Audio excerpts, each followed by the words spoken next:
I was so inspired by all of the other speakers, so I just want to kind of acknowledge how amazing it is to be able to listen to people of all these different indigenous nations coming to talk. So the topic that I've been interested in the past semester and a half has been the word genocide and how it applies to the Native American experience and the misconceptions that we have about the Native American experience. And how I got interested in this was actually, I was one of those people who really had those misconceptions. And I was in Spanish class with my professor, who's right there, who's one of the organizers of this conference.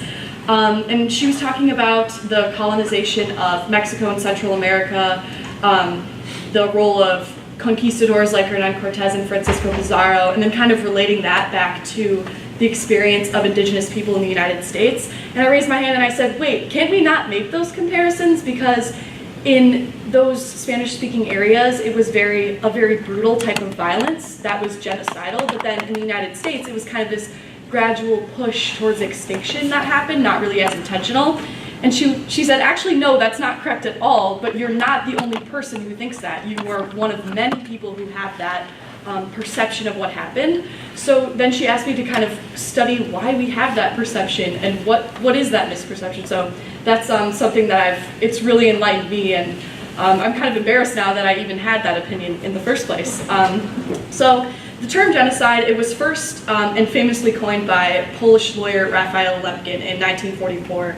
And he made this term from the Greek genos, meaning people, side, which is Latin meaning killing.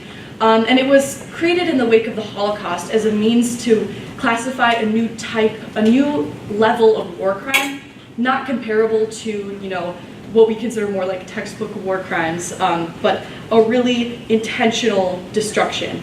And it's described as a destruction of the essential foundations of the life of national groups with the aim of annihilating the groups themselves. And then 4 years later, in 1948, with the push of people like Lemkin, the UN held a convention on genocide to classify the term and to criminalize it. And so in Article 2 of this treaty that they had, they gave a 5-part definition to what genocide is. And it goes as such, that any of the following acts committed with intent to destroy in whole or in part a national, ethnical, racial, or religious group, including killing members of the group, causing serious bodily or mental harm to members of the group, deliberately inflicting on the group conditions of life calculated to bring about its physical destruction in whole or in part, imposing measures intended to prevent births within the group, and forcibly transferring children of the group to another group. So when comparing these early documents on genocide, the original Axis Rule in Occupied Europe, which was Lemkin's first book where he introduced the term, when we compare that to the treaty that the UN had, there seems to be this general consensus of this was not the first one. One of the introductory premises in the UN Convention calls the world to recognize that in all periods of history, genocide has inflicted great losses on humanity. And so I thought that was really interesting because it seems so clear-cut. They say in these definitions, they give a multifaceted example of what constitutes genocide, and they say this isn't the first one, it's happened a lot.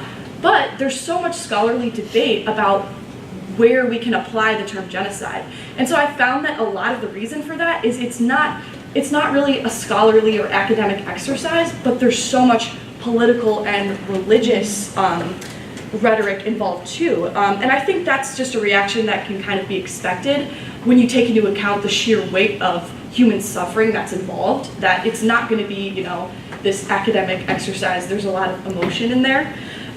So I kind of think of the application of genocide as on this spectrum, where on one side of the spectrum, there's the over-application of the term. And so I'll quote Edward Alexander, who was an essayist, and in his 1988, The Jewish Idea and Its Enemies, he talks about the idea of stealing the Holocaust. So he says, end quote, "A feminist rally is likely to feature placards that read, 'Pornography is to women what Nazism is to Jews.' A spokesman for gays is apt to compare the psychological and social confinement to cars, bars, restrooms, and theaters with the concentration of Jews in World War II. The protesters at an anti-nuclear rally will paint USS Auschwitz on the nearest Trident submarine." So what he's getting at here is that people throw out the word genocide as a means of just making emphasis. And that wasn't just something that happened in the 80s. Last year, in October of 2017, at Portland State University, they had this big controversy where a pro-life group on campus put up a big sign saying abortion is genocide.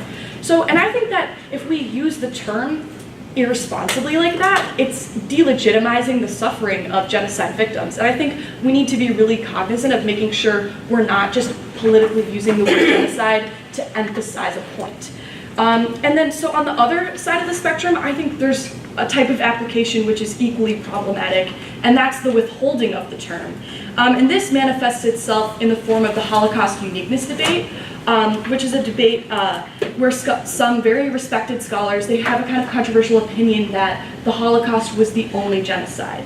And so one famous historian, Deborah Lidstadt, in an article for the New Republic, she was a Holocaust uniqueness proponent. She said that the Holocaust was the only time in recorded history that a state tried to destroy an entire people, regardless of an individual's age, sex, location, profession, or belief, and it is the only instance in which the perpetrators conducted this genocide for no ostensible material, territorial, or political gain. And I think that that statement is really overarching and kind of a blanket statement that has a lot of incorrect parts to it. First of all, I think it's a little bit dubious to suggest that no other motivations were involved in the Holocaust besides racial hate. Because if you take, for example, the concept of Lebensraum, which is German for living room, one of Hitler's main motivations was to eradicate Jews so as to create living space for the Germans. So I think that's a goal of territorial gain.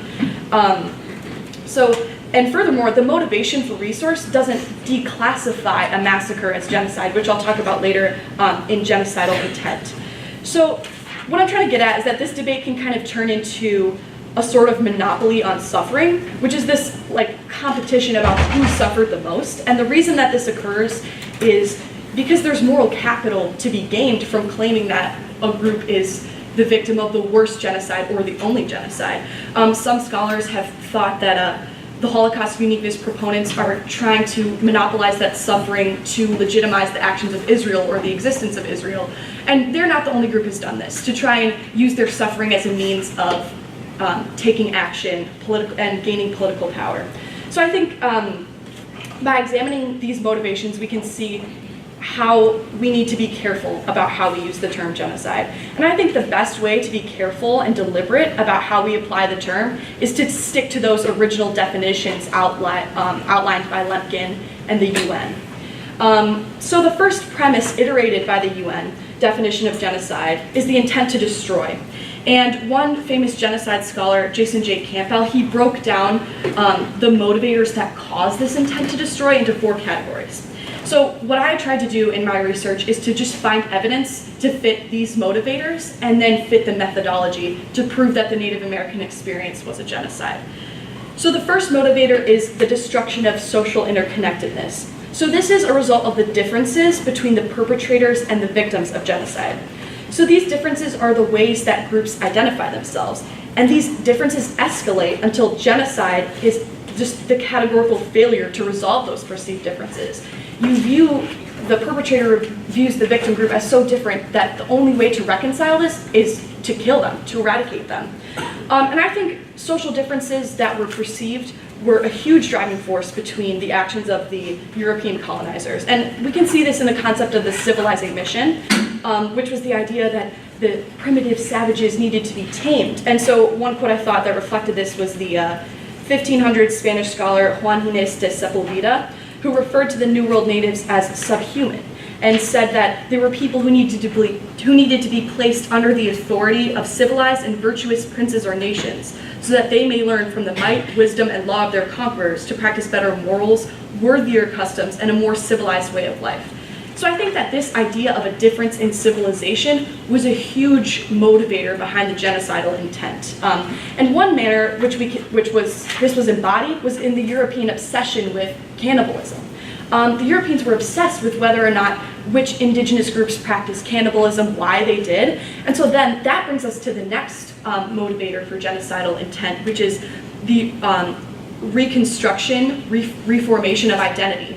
And so by taking those differences and not only perceiving them as something else, but perceiving them as threatening, is a way that people try and use genocide to reform their identity as the killers instead of the killed. That's what identity reformation is about.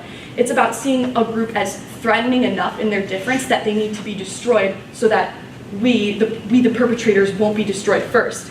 And this we saw in the Holocaust too, where the Jews were perceived as ruining Germany. They were perceived as a threat in their difference. And that's kind of like, the Europeans, they were really doing like a textbook vilification of the victim group through that obsession with cannibalism.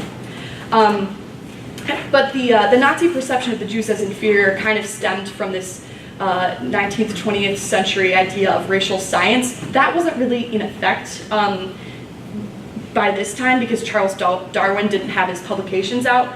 But professor of Anglo-American history Norbert Finch, he notes that by regarding the indigenous body and listening to indigenous speech, it was possible for the 18th century English-speaking spectator to place this body in a matrix of progress and civilization, morality and ethics, growth or extinction. So that was kind of, just by even regarding the bodies, the speech, the tribal customs, that was how they categorized them as this less civilized group. So then the third and perhaps most salient motivator for genocide of the Native American people was resource reallocation.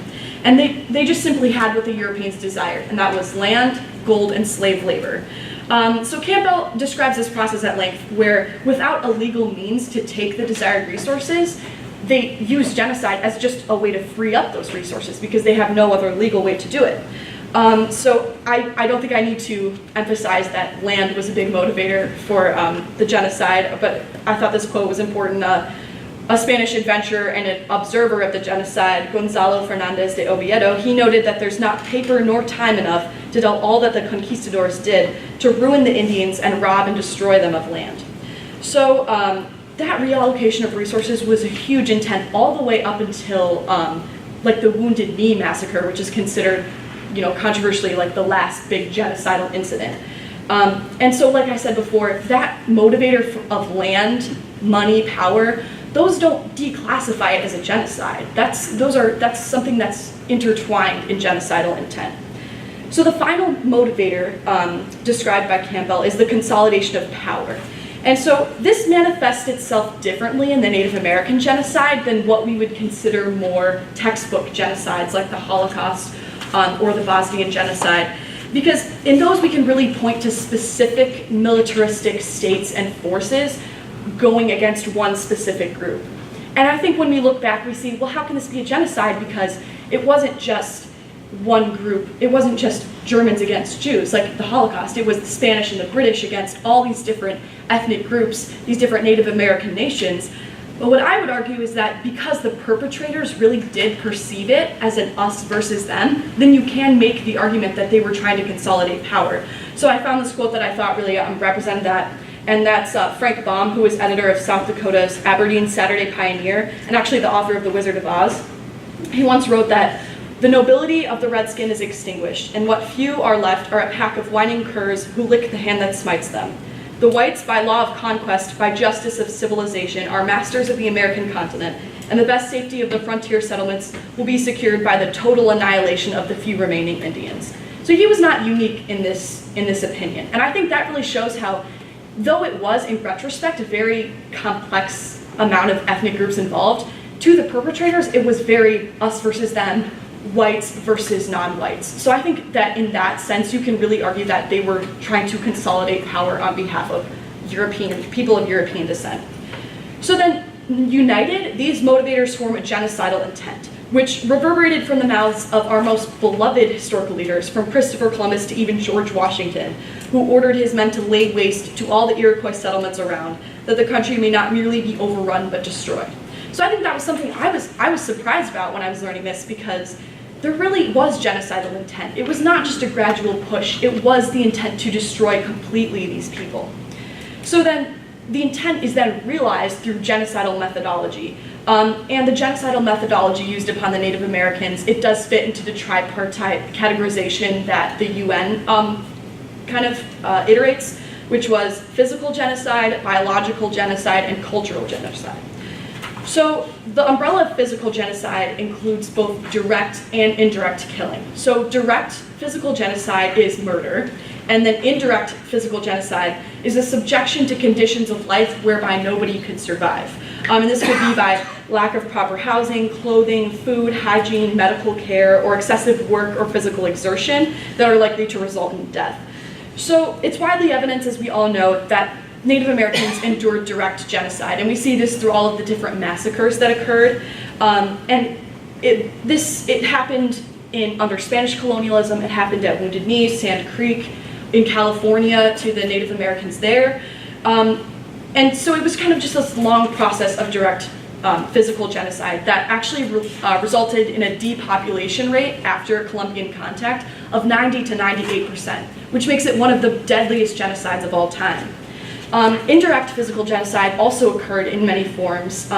One example is the encomienda system, which was a brutal system of indigenous enslavement under the Spanish rule, whereby so many Native Americans died under this slavery. And if they did happen to escape, Bartolome de las Casas, who was one of the people who has a lot of those original accounts of Christopher Columbus, he said that when they were allowed to go home, they often found it deserted and had no other recourse than to go out into the woods to find food and to die.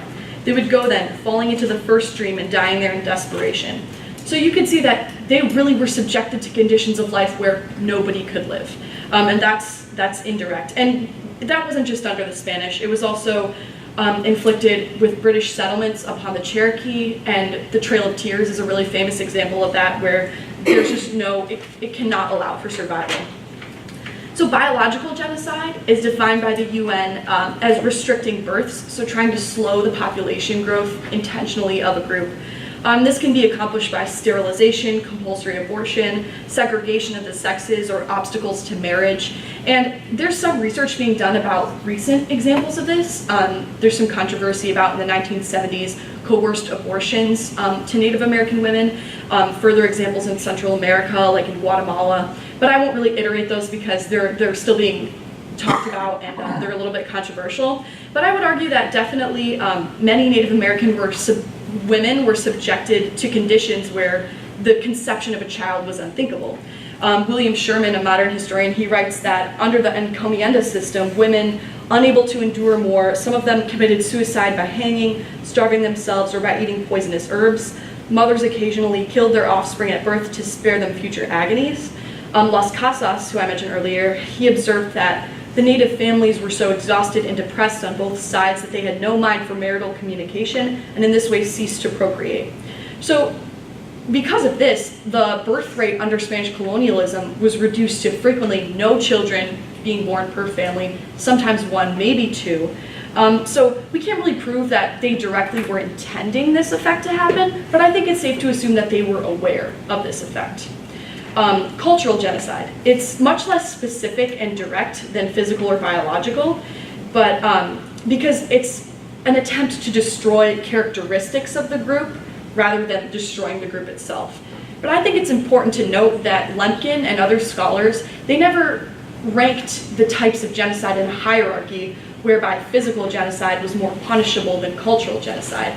In fact, Lemkin actually warned against diminishing the importance of cultural genocide. He said that a culture's destruction is not a trifling matter. If a people suddenly lose their prime symbol, the basis of culture, their lives lose meaning.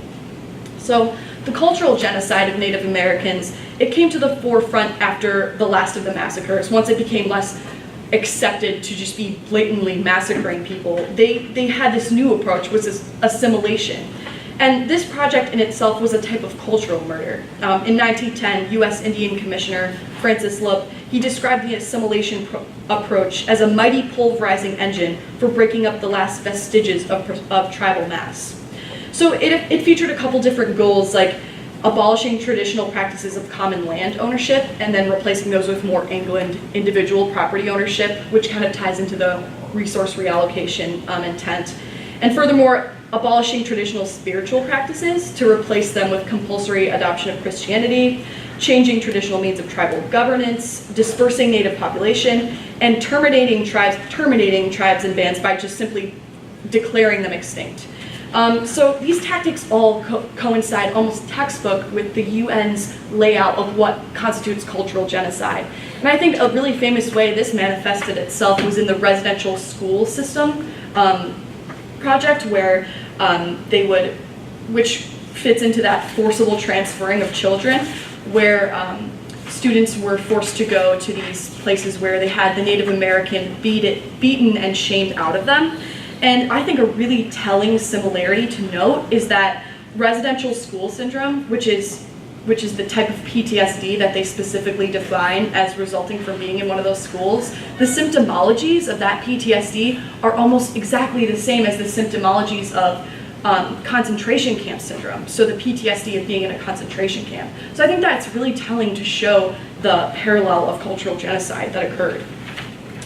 So because Europeans demonstrated those 4 motivators for genocidal intent, and they utilized many of the explicitly defined genocidal methods, resulting in a depopulation rate of 90 to 98%, I would make the argument that it definitely was a genocide. And I think that confused me then after I read all that, and I put all this information down and I said, well, why don't we call it a genocide?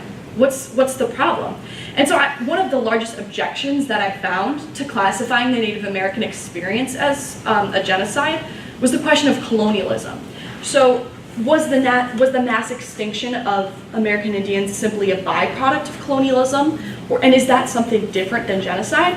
So one interesting perspective I found was historian Dirk Moses. He categorized the schools of thought regarding this topic into 2 views, the liberal and the post-liberal view. So a post-liberal view about this would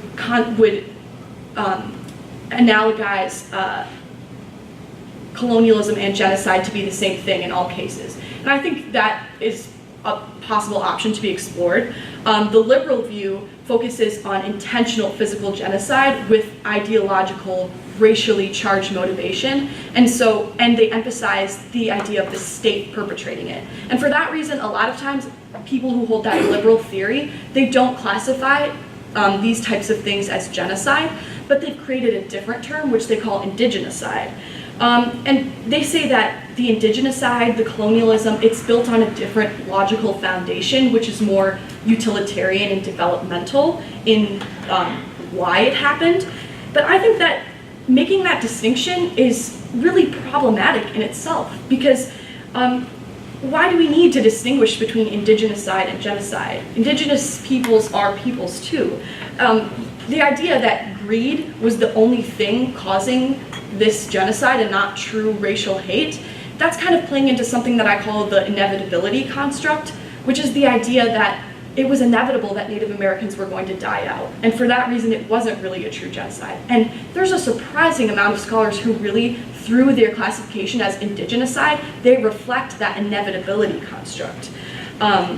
So I would argue that all these motivations are interwoven and codependent. You can't murder an entire group of people because you want their land without some type of racial hate involved.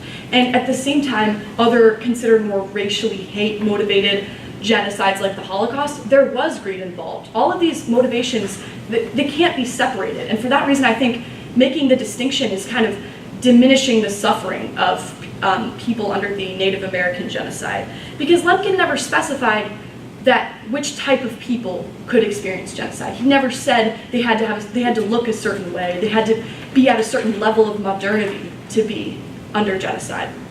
So this is not just a misconception that exists in scholarly work. It's actually really widespread throughout the United States.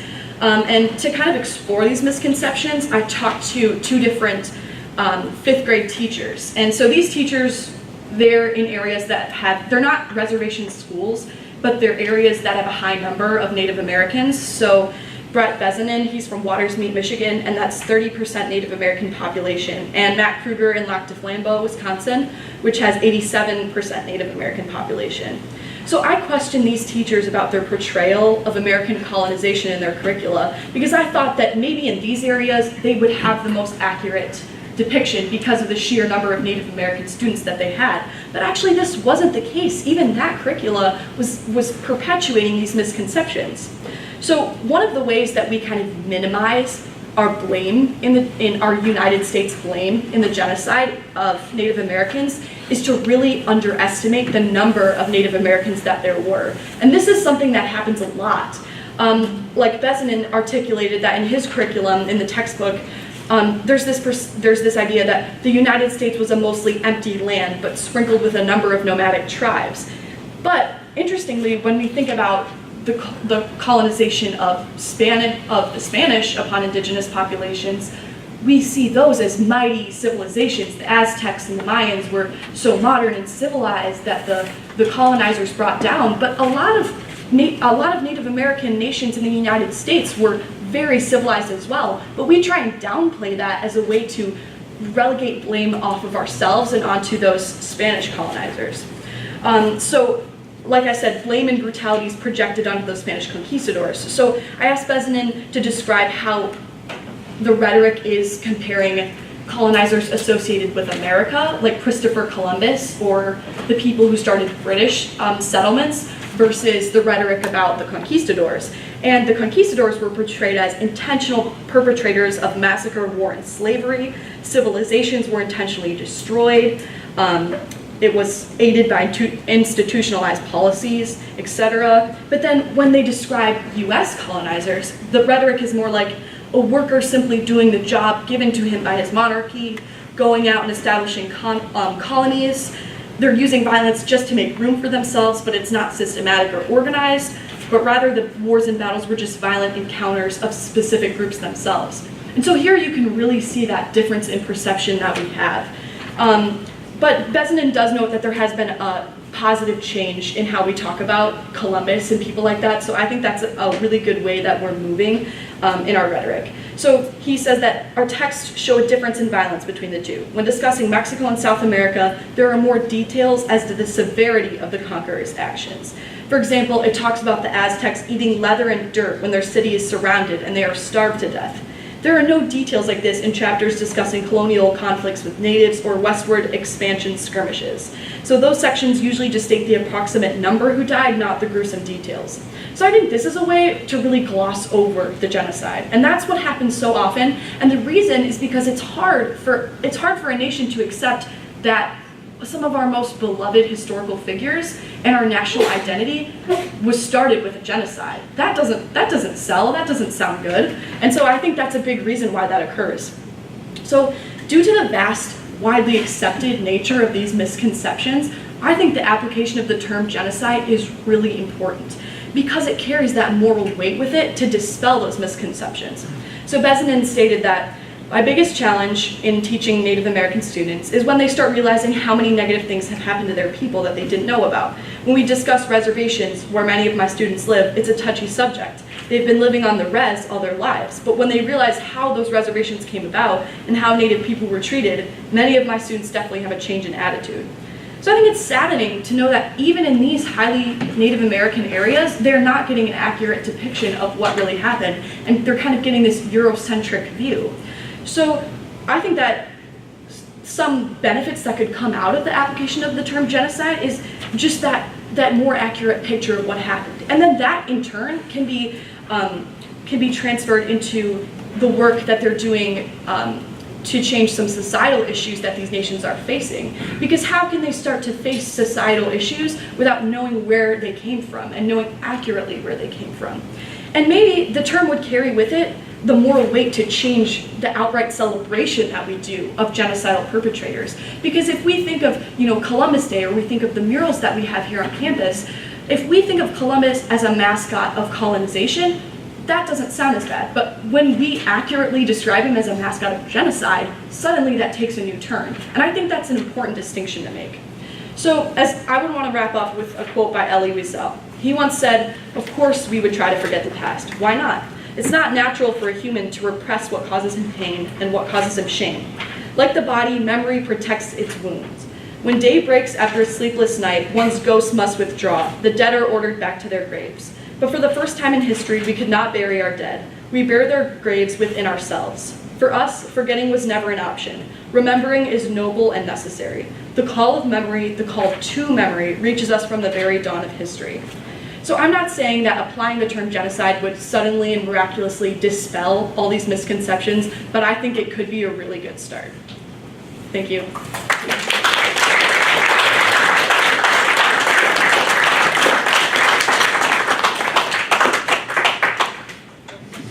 I didn't hear you say Manifest Destiny once. that's another one of those terms that is really a Eurocentric, like westward expansion, manifest destiny. Those kind of things are so, that's what I think we should really shift towards using genocide to describe instead of those terms. So it just seems like, they're twisting a bunch of Enlightenment ideas. Have you ever considered that we are just fighting the proxy war of the Protestant Reformation, and that the English settled the Americas, Catholics settled, United States, Catholics went to Mexico and South, and they both entered into genocide, right? And then about 1550, Catholics started to realize, hey, if we baptize them rather than kill them, we're going to have more Catholics. And that was actually, and that was a papal decree, right? Oh, now they're worthy of a soul. And then it was baptize them before you kill them, and then it was baptize them and let them live. But essentially, I don't know, maybe I'm just sounding crazy, but fucking proxy war for the Reformation still. No, I argue against that because New Mexico is a prime example of how Spaniards were very much in North America. And if you read The Other Slavery, excellent book that just came out recently, it'll tell you all about that. But anyhow, sounds like you've done a tremendous amount of research, thank you.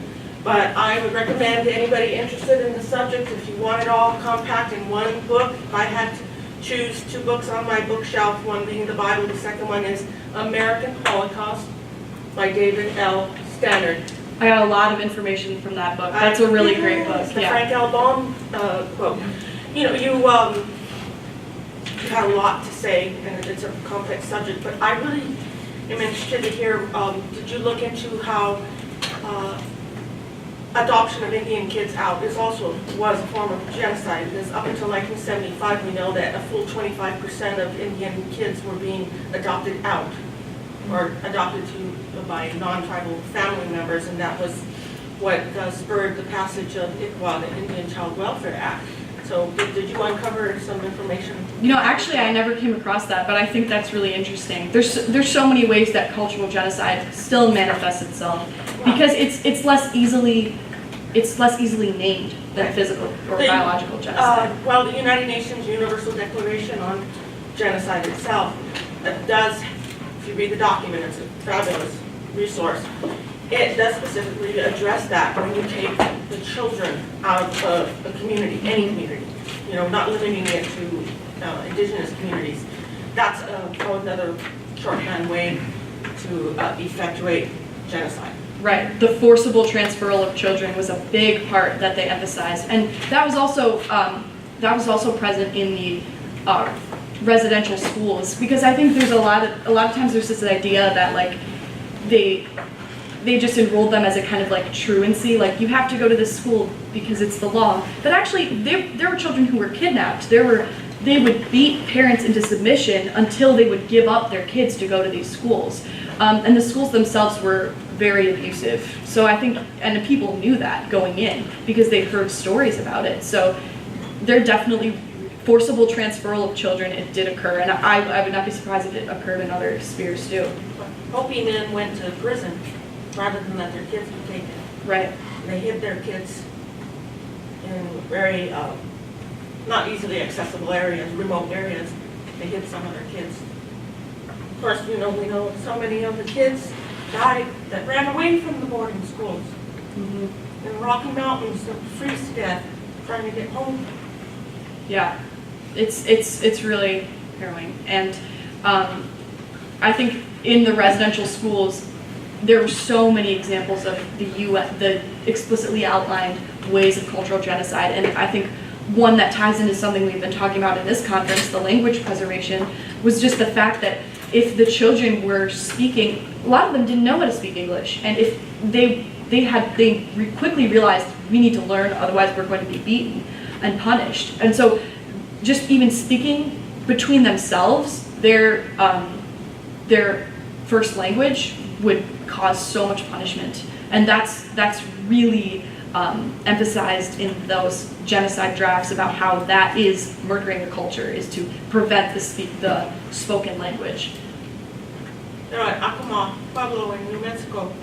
If you go up to Sky City, which is a Pueblo built high on a mesa that rises up from the desert floor, it's an amazing place. I visited there and I saw in the cemetery a wall, and then there's this curious circular opening. And I asked the guide, why is that there?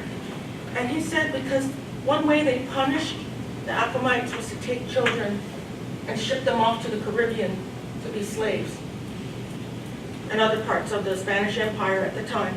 And that hole is there as a place of return for the spirits, so that the spirits of those children would have a way to come home, to come back. It's a portal. And I've never, ever forgotten those words. That's really powerful. It's really hard to read about some of the accounts because it's so brutal. Just the level of violence that was occurring, and I think it's really important that we don't gloss over the Anglo violence that occurred, because so many times we, like I was talking about, we relegate that violence to non-English speaking cultures. Like we portray the Spanish as being the ones who did this, but it was British, it was English speaking who were perpetrating this genocide. We just gloss over it because it's hard, and I think that that's not doing justice to the types of suffering like that occurred. I would love to get some input as to what scholars in the room feel about Howard Zinn's People's History of the United States as a starter for young people. I just I'm a teacher at a local school here, and just picked up, had to get in this morning because of this conference, actually cleaned my room, but picked up an adapted version for children that someone had gotten from our library, and checked out to a child, so talked about a minor abuse of power. His teacher nabbed it, and yours truly, and put it into my book bag. But anyway, and not having wanted to read the adult version of Howard Zinn's. I would recommend it. Yeah, I think it's really important. I think it's as a starter. Right, And yeah. then- Yeah, and I think that a lot of times there's this tendency to just view those points of view as not as important, or just kind of put them as a little asterisk at the end of our history lessons. Like, also it was really bad on this point of view, but then everything else is so overwhelmingly Eurocentric, and I think that it shouldn't be that way. And I would encourage college students as much as possible to enter into history classes where you aren't just getting a Eurocentric view of history, because like I was talking about, history, it can be warped, but it also can be a source of power to find ways to solve societal problems that historically oppressed groups are dealing with. But yeah, I would recommend that book. I don't know if anyone had input on that book as well. If you get American Holocaust, make sure you get it in paperback form, because it's a hard read and you're going to want to hurl the book. Actually, my copy from the library was pretty destroyed, so maybe that's what that's from. It has to be digested at points, page by page, and have plenty of Kleenex nearby. So if you've got heart, if you're a human being, a real human being, you're going to be touched by what you read. And I think Stannard did that so intentionally, like we were talking about before, the tendency to just create statistics. And unlike other genocides like the Holocaust, where we have all of these personal accounts, we know Anne Frank, we know Elie Wiesel, we don't know any victims of Native American genocide by name. And I think that there's just that tendency to just be so overwhelmed by the amount of human suffering that we kind of just, we don't want to deal with it. But taking those personal accounts, it really changes your perspective.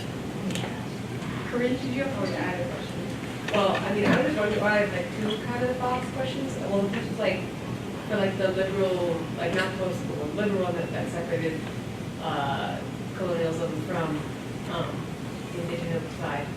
Is there like a separation of settler colony and like extraction or exploitation colony from genocide and that? Or because like Settler colony and what was the other one? and like an extraction or like exploitation colony. So you know, like, I mean, like I guess like South. The encomiendas system. Stuff Yeah, like that. or like yeah, or like I don't know, like a lot of colonization in Africa where like it's just like for exploitation. So there aren't a lot of like settlers living there, people who are from like the colonial power living there. It's like is that like where a lot of the distinction comes from, because otherwise I'm like, that just sounds stupid. It's definitely genocide.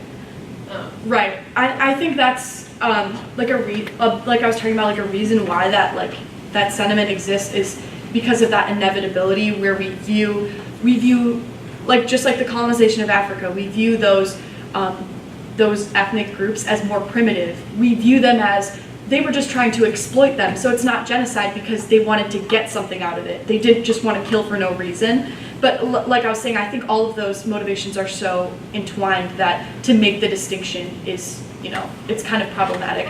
But I think that brings up a good point that not all contact was genocidal. And I think if you find issue in describing the whole experience as a genocide, maybe thinking of it as pockets of genocide, a series of genocidal incidents, maybe, because there were times when, things were not so us versus them, like maybe perhaps in more peaceful settler colonies. French fur trappers. Yeah. Right, where they would work together. And so I think, maybe that overarching term, I think it is correct to describe it overarchingly as genocide, but we should recognize that there were times where. Yeah, and then also I guess I don't know, I was also wondering where or why is until the 70s forced sterilization and forced abortions, why is that controversial? Well, the controversy is whether or not it's not controversial as to whether it happened. I would just hesitate to use it as evidence to prove genocide, just because a genocide has to be intentionally perpetrated by a state. So there are some who argue that those coerced abortions or abortions where Native American women weren't properly counseled, that those were just incidents of medical malpractice and doctors who didn't know what they were doing, who were just bad doctors, rather than something that was intentionally mandated by the state. So I just wouldn't want to make that claim without being sure that that's really what That's why you happened. don't leave a paper trail. Right, and that's something that a lot of people are trying to investigate to bring up more evidence as to why that happened. So Well, there's been some discussion that the same thing had happened in African American communities where right, with women birth control. were- Yes. And that's something that's also that's allegations. right, and that's an example of more modern biological genocide that's occurred where African American women, they decided we aren't going to take birth control anymore. That's been pushed on us so heavily by the government, just as a means of making less black people to deal with. That was the idea that they had, which is biological genocide, slowing population growth. So yeah, I think as we uncover more about it, I would not be super surprised if that happened, just because it has existed in modernity.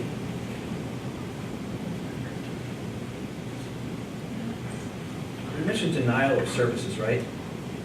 The three types of genocide were outright killing, and the second one? Physical, biological, and cultural. So, cultural. And then which one had the denial of services? Are you thinking of indirect physical genocide? Okay, yeah. So that would just be But the that's the circumstances where you can't live. That's the reservation. And if you look at, Puerto Rico. I think you could make a case for that. And I think that's something that they think of genocide as always direct and always physical, but you can kill off groups without having the weapon in your hand pointed at them. You Or can just kill. convince them to move. What was that? Or convince them to move. Yeah, Right. for a land grab. Right. Yeah, resource reallocation. Yeah, that's a big part of it. Yeah, I think you definitely could make the case. And I think that I honestly would venture to say that the reason that we are so hesitant to apply the term genocide to all those circumstances you're bringing up is just because We're not. of skin color, because of the different physical appearance of those groups. The idea that they're not modern. That helps us rationalize the actions that we've taken. I mean, that's the Enlightenment. That's an Enlightenment angle. I mean, what have we really done? We've changed from being titles by nobility to inherit your dad's money rather than inherit his nobility title. We haven't changed that much. I think you could make a case for that. And I think there's a lot of scholarly research about, and this is more of a post-liberal idea, which is the idea that there doesn't have to be genocidal states, but there can be genocidal societies. And I think that's kind of evidenced by the kind of things you're talking about, where it might not be a specific government or a specific entity destroying a national group, but there could be a whole society whose values and whose actions work to slowly Or a have that. corporation that's getting so big it's indistinguishable from government? Yeah, I think you could make a case like that. Yeah, under the idea of genocidal society. I'm so sorry to interrupt. That's okay. I think that I think what you said, you mentioned language rights, and that we have that as a perfect segue to our next presenter who's going to talk about language rights. But thank you so much. Thank you.